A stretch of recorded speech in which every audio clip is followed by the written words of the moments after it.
All women, but especially young and attractive ones, face a really tough problem. And that is, when should they settle for you, and when is it better to just move on and keep waiting for someone better to come along? Because the thing is, she wants a committed relationship. She wants a family. But not with just any loser. She wants that with the best man she can get. Since she's a teenager, there's been a constant stream of guys hitting on her. And if she's pretty, even more guys approach her. If she works out and takes care of her body, even more and better guys approach her. If she's fun and well-educated, even better candidates show up. Guys come around if they feel like they're in her league. If you see a woman and you're more than 2 points below her, you won't even go near. If she's beautiful, elegant, and rich, and you're not good-looking, have no money, and aren't part of that social circle, you know it's not a fair trade. And us men, we do the same. If a woman is 2 points below you, maybe you're open to a fling, but you don't take her seriously. I picture each person like a bar. If you're an 8, your range goes from a 7, if you're slacking, to a 9, if you're on your game. That's your dating range, minimum to maximum. That's why some women, and this is funny, cue the laugh signs, get offended when some really ugly guy catcalls them or hits on them. Because it's like, how dare you, peasant of 5, come up to me when I see myself as the Princess of Monaco? It feels like an insult to their self-image. And that's another problem. We all have a distorted image of ourselves. For example, you as a man think you're worth a lot. You think you're gonna go far, that you'll get a six-pack, be strong, have a successful business, drive a nice car, dress sharp. But today, you're wearing old, ripped, stained clothes that don't even fit. You've got no money and a gut. But you're like, oh, yeah, but I'm not worth what I am now. I'm worth what I will become. So you think you're a 9. Meanwhile, she sees you as a solid 4, and then you go and hit on her, someone who's an 8. And you think you're offering her a good deal based on who you plan to be. And she's either offended or almost offended that this chubby dude thinks he has a shot. But here's the thing.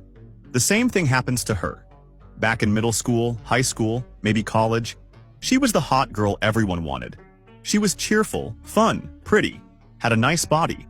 And she kept that image of herself as the one everyone desired. But now she's no longer like that, and won't be again. And that messes up her life because she still thinks she's a 9. She's still waiting for men in that range, when in reality, fewer and fewer guys desire her every day. So yeah, women face a brutal dilemma. The problem is, I want the best man I can lock down, but I don't have infinite time. And every year, I'm less and less desired. So what do? Do I settle for the dude in front of me? Or do I keep playing the game and exploring, knowing it gets a little harder every day? It's usually not an easy decision. Well, sometimes it is, like, imagine an American guy comes to Mexico. Back in the States, he was a 5. Nobody paid attention to him. But here, just for being American, speaking English, and earning in dollars, we look up to him and see him as an 8. And he falls for a woman who, to Mexicans, is a 7. But to him, she's a 9. He sees her as warm, loving, exotic. And he values her more than she values herself. And she values him more than he values himself back home. So both feel like they've hit the jackpot. And they get together and live happily. One extra thing you can do is go where you're more valued. Like, I've heard pilots do really well with flight attendants. Women who work on planes know what it means to be a pilot. They admire them. So pilots do much better with them than with other women. Same goes for film and theater directors with actresses. Or Americans and Europeans in Latin America. And Latin American women in Europe. Personally, I value creative and passionate people. So a woman who plays an instrument or paints or dances, I might see her as a 9, even if others see her as an 8. So another thing you can do, without changing anything, is go where what you already are is appreciated. Now, by far, the thing that boosts your value the most in the dating market is being healthy and attractive. If you're a woman, doing something you're passionate about.